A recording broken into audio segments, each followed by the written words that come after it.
Hi guys, welcome back. Tonight I want to talk a little bit about a subject that I don't hear a whole lot of people talking about. Honestly, I don't think I've heard anybody in my adult life talk about this. I've heard it mentioned a couple times over, my lifetime, but I've never really heard a discussion about this topic. And I know I laugh and joke a lot on my channel. I laugh a lot of stuff off because, I've always had to laugh to keep from crying, and that's always what I say. But really, when things are serious and it's mental health is involved, or bullying, or just being mistreated or abused in any kind of way, I take that very, very serious. And so with that being said, I want to talk about ugly duckling syndrome. And I know it sounds probably made up. Maybe some of you have heard of it, and I'm sure a lot of you haven't. And if you're younger, you probably haven't heard of it at all. But ugly duckling syndrome is something that it's taught to you. So you learn this. You learn this title. You don't even know that what you have is ugly duckling syndrome. This is the thing. People who have it don't know it until later on in life. So a lot of times when you're a child, and let's say you're being abused at home, by your mother, your father, your grandparent, a brother, a sibling, relative, and they're abusing you, maybe mentally, physically, verbally, calling you names, maybe you're being told that you'll never amount to anything. Maybe you're being told that you're not good enough, you're not pretty, you're, you'll never be good enough. And, everything you say and do is criticized. And so you just feel so small and so irrelevant. And let's say, you go through life, or not through life, but as you're, maturing and you're going through grade school, and let's say you're getting it at home and you're getting it at school. So you're being bullied. You're being bullied at home and you're being bullied at school, and that's what it comes down to. A lot of you guys know my history and my story. I'm not going to get into that now, but you guys know how I grew up and the abuse that I endured, as a child and an adult. And when you're being told that you're not good enough, or you're not going to amount to anything, or nobody's ever going to want you, and all they're ever going to want you for is this, and this. And then as you're getting older, you're hearing it still. So you're thinking, wow, like that must be true because this person's telling me the same thing. And what happens is we get so conditioned to hearing that and learning that, and that's what we know to be normal. And my TV's really bothering me right now, so let me just shut it off.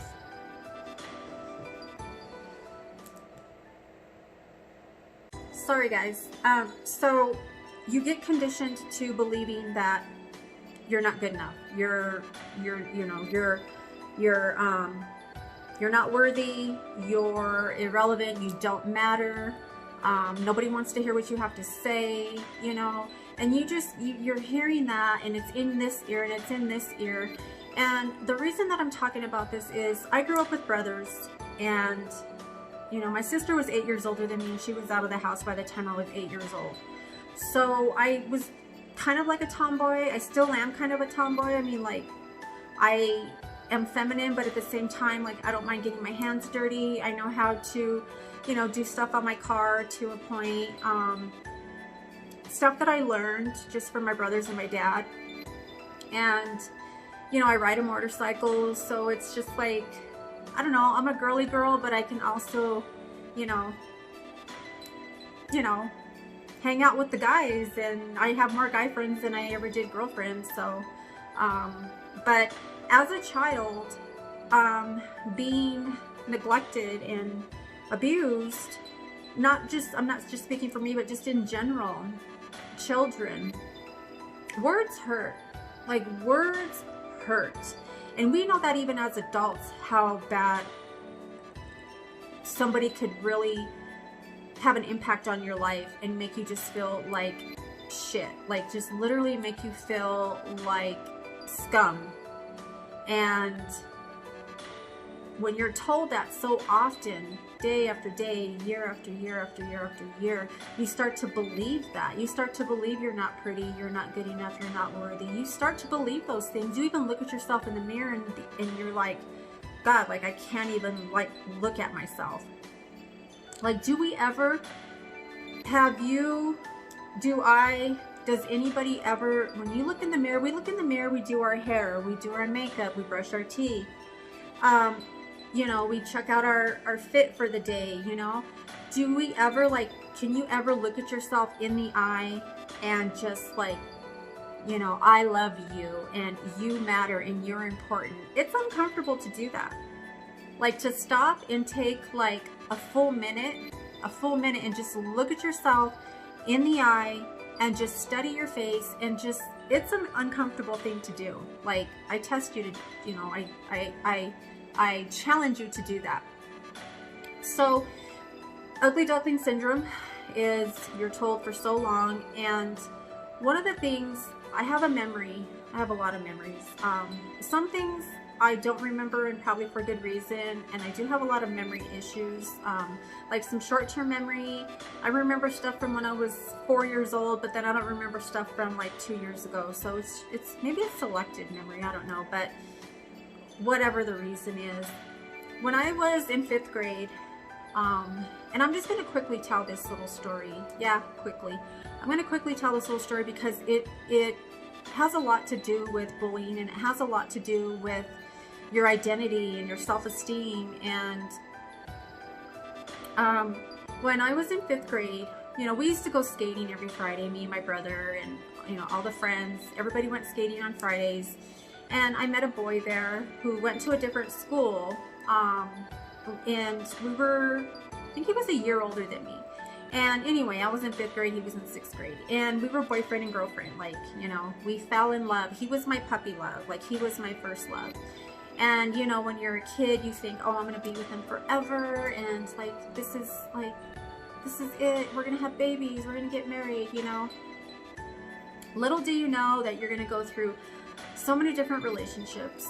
And I don't know, sometimes there's childhood sweethearts who get married, and high school sweethearts who get married. Like, I envy that. Like, I don't know. I mean, but then again, it's like, do they really have a chance to live life and even know, you know? So it's like bittersweet, I guess. I don't know. But we were boyfriend and girlfriend, 5th grade, 6th grade, off and on, of course, you know. And into 7th grade, we got into junior high, and we were going to go to the same junior high school. So that was cool.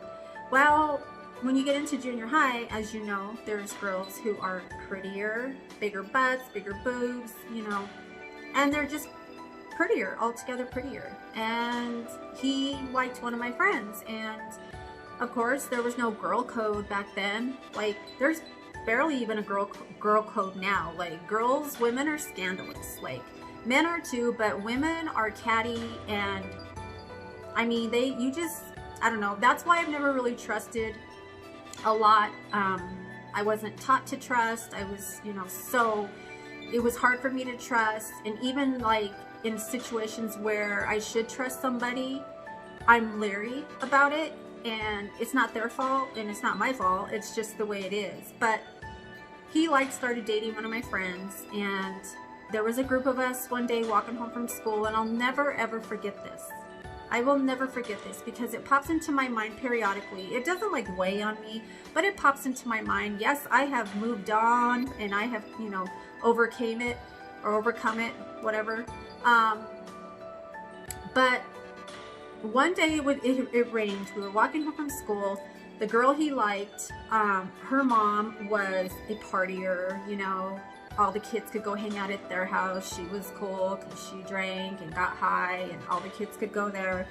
I wasn't cool because, I mean, my dad partied, got high and all that too, but I wasn't allowed to have friends over.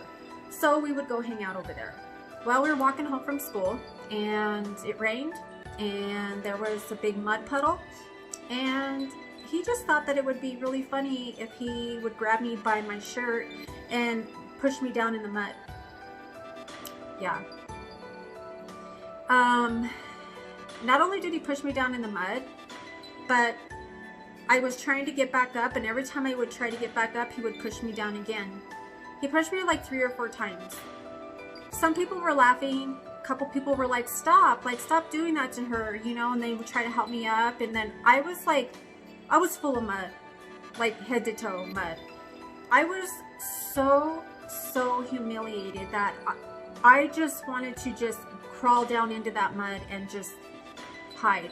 Like, it was the most traumatic, other than what I was going through at home. Like, this was like, at that time, this was like the icing on the cake. I don't know how I survived all those things, you guys. Like, my will to survive and my stubbornness has kept me going, and it has saved my life.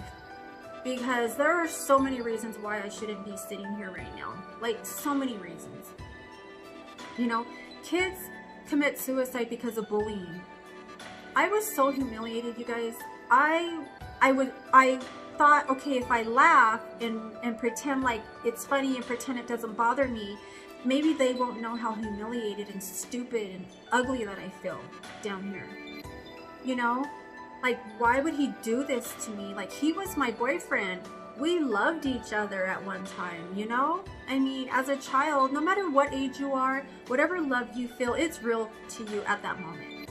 Whether you're 5, whether you're 10, whether you're 15, whether you're 21, 30, 40, 50, the love that we feel and the feelings that we feel are real to us.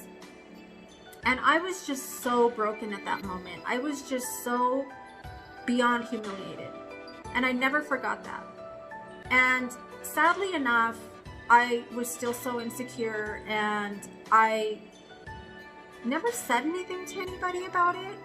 And I went on as years went by, and him and I would run into each other. We would like hook up, hang out, but we never talked about it. I never said anything about it. But it really didn't bother me until I got a little bit older. Like, it really started bothering me. And I ran into him one time at church. I saw him walking on the other side of church, and I was like, oh my God. Like, at that time, I just didn't want to run into him. I don't know why, because I looked good.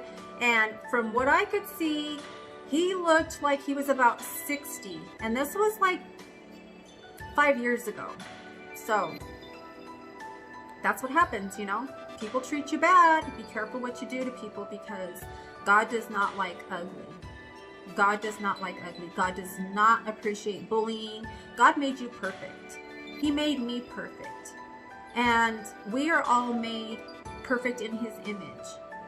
And that is just something that stayed with me, and it just, I thought about it, and every time I would have a bad day, that would be included in my thoughts. And I would just cry, and, you know, I just felt so unloved and so unworthy. You know, it was happening at home, it was happening at school, I couldn't get away from it. And, you know, which is why I ended up, like, getting into trouble, and, you know, I've talked about it, doing, you know, messing around with drugs and alcohol, and just running the streets, you know, getting into trouble. And, you know, I know that looking back now, that was a serious form of bullying, and now today that would not be tolerated. Like, that if I knew that somebody done that to one of my daughters or my son, I would go to the school. Like, I don't care how old I am. There's been times when my kids have been picked on in school and bullied, and I have wanted to go to school and fight the kid, you know, and then just dare the mom to jump in. Like, there's just no excuse, and it's just unacceptable. Unacceptable. Too many suicides, you guys. There are so many suicides because of bullying. Well, that's we'll talk about that more later. Ugly duckling syndrome is, you have been told for so long that you're ugly, you know, that you're ugly, that you're not good enough, that you're not pretty enough, that she's prettier and she has better lips and she has longer hair and a bigger butt and bigger boobs, and we're never good enough. Which is why we're always like, you know, we look at our imperfections and our flaws, and we don't like it. But people don't see us that way. When you finally bloom and you become this pretty, I'm like I like to refer to it like the lotus flower. If you look up the lotus flower, and it's the most beautiful, radiant flower that there is, and it comes from mud. And it's just ironic that I'm not saying like I'm this, oh, I'm just like, you know, this gorgeous person and woman. I'm just saying that I emerged from that mud. Symbolically, literally, you know, I have come so far from being pushed down in that mud. I just felt like just a pig. You know, pigs just roll around in mud. Like, that's literally what I felt like. And I have come so far, you guys, in my life. You know, you guys know some of my story, but you are told for so long that you're not pretty and that you're ugly. And when you finally become pretty and people are really telling you you're pretty, like you have pretty eyes, you look cute in that outfit, wow, you got a nice little body on you, your hair looks pretty, like damn, you know, and you know, guys are saying it, girls are saying it, and you're like, what are who are you talking to? Because for my whole life I've been told that I'm not good enough, that I'm not worthy, that I'm not pretty enough. So when you start to get these compliments, it's hard for you to accept a compliment, like, and just say thank you. You know, you want to say, oh, okay, whatever, like, yeah, what are you looking at? Like, I don't know what you're seeing, you know, and it's just like, take the compliment. Because people are seeing you and they're seeing beauty. And, you know, as much as you had to get used to all the negative, really just embrace the positive and embrace the compliments. And if people are telling you you're pretty, it's because you're pretty. No one's just going to randomly say, you're really pretty. Or your makeup looks pretty. Or you got a cute body for having 4 kids, you know, stuff like that. You know, you have to get used to and conditioned to, you are good enough. You are worthy. You are better than. You're more than. You know, you're more than enough. You're good enough. And what I did when I was a kid, up until even to this day, I always had a sense of humor. And through my childhood and all pain and trauma that I went through, I laughed and joked a lot. Like, you wouldn't, I cried a lot, but I laughed and joked a lot. You know, me and my brother Mark were like 2 peas in a pod, and we were together all the time, and I would pick on him. Not picking on him in a mean way, but it was just, it was like my only enjoyment. Okay, that sounds like bullying. What I'm trying to say is, it was just like roughhousing, like brotherly, sisterly love, you know? He would do the same thing to me, you know? And I'm just talking about like little small things. I'm not talking about big things that are hurtful, that are traumatizing. Words hurt. And I would never ever want to make somebody feel the way that I was made to feel. Like, it breaks my heart even to think of somebody feeling any kind of way, in a negative way, to where they feel bad about themselves, you know?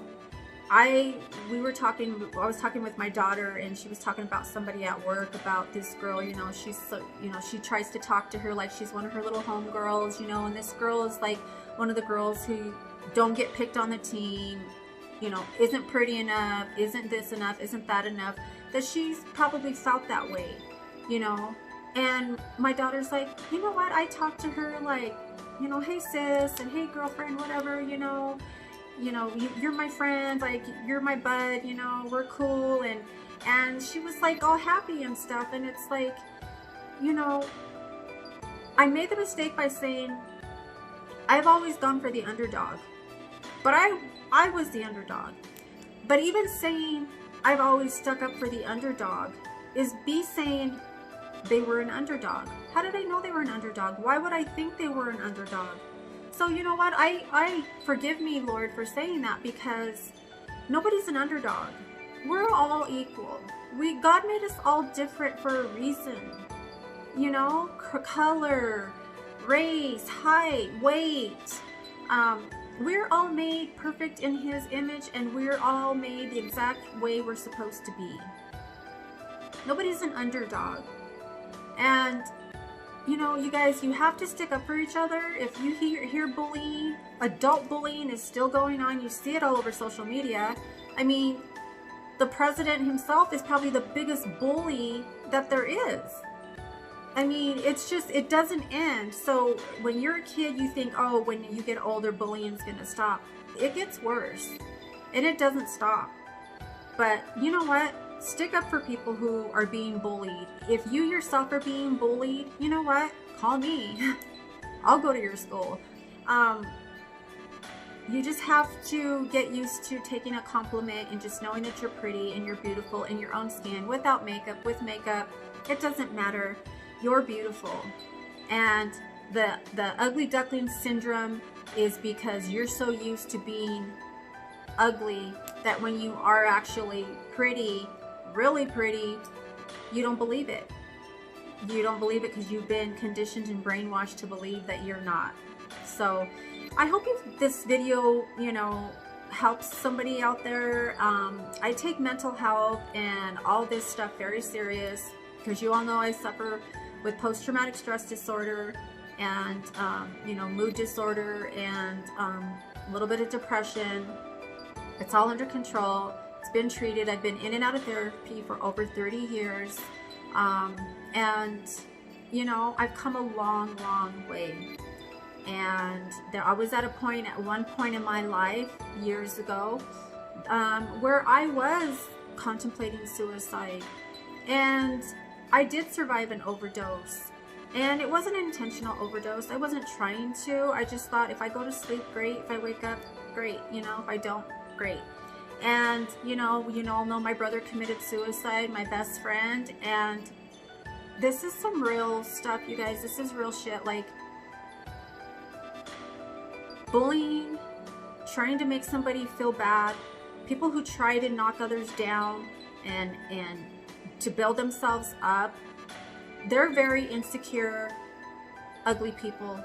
You know, they're very sick and ugly people. They need help. And anything that they say to you to try to make you feel less than is only because they feel insecure and they feel bad about themselves. Don't let anybody break you down. Do not let anybody break you down. Set standards, you guys. Set standards for yourself. I've had to really draw a line in the sand with a lot of different people, and they're not used to that. A lot of people are not used to that. So stand up for yourself. You know, we have God to fight our battles, but physically on earth we feel like we're alone, but God is with us, each and every one of us. He loves us all the same. Just like a parent loves their children all the same and wants nothing but the best for their kids. God wants nothing but the best for us. And I'm not making this out to be like a you know, a religious video. It's just, be comfortable with who you are and know that you're good enough, know that you're worthy and you're more than enough. And the ugly duckling syndrome, let's just throw that away. You don't have it anymore. I don't have ugly duckling syndrome anymore. And you know, I've had a sense of humor my whole life. It's what's kept me going, and I still have it to this day. And a lot of women and men with ugly duckling syndrome usually are pretty funny people. And what happens is you have to create a sense of humor because you don't feel good enough in any other aspect of your life. So you have to laugh and make jokes so you'll be fun to be around, right? Because you're not pretty enough, you're not good enough for anything else, so you could tell jokes and you could crack jokes and you can make people laugh. Well, when you grow up and you bloom and you become this beautiful flower, then you're a beautiful woman or man with a great personality, with an awesome sense of humor. Like, that is like all that in a bag of chips. Like, if you got that, people are like, okay, wait a minute. She's pretty, she's funny. Like, what's up? What's up with that? Because you usually don't get somebody with a good personality and a dope ass soul and personality and looks. Like, you just don't get that. Like, they're 1 in a million. So anyway, you guys, I hope you found this video helpful. Again, I take it serious. I crack jokes here and there. I don't make light of anything when it comes to that type of stuff. So yeah, if you're being bullied or you know somebody who's being bullied, speak out, tell somebody, keep talking until somebody listens to you. That's a mistake I made. I didn't keep talking. I told a couple people about what was happening. They didn't believe me and I got in trouble for it, so I stopped talking. Years later, it led me to a whole lot of heartache, and yeah, so to try to avoid all that if you can. I love you guys. I appreciate you more than you know.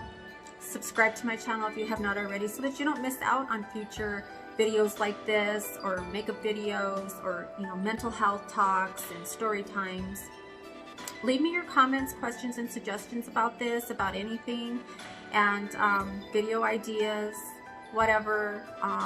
If I can be an ear, if you need somebody to talk to, you can always message me. I can give you my email or whatever, and we could talk. But I love you guys. I appreciate you. Give this video a thumbs up. Please give it a thumbs up. Like I say, give it a thumbs up. And I mean, if you don't like it, I guess you're not going to give it a thumbs up, but there's a like button.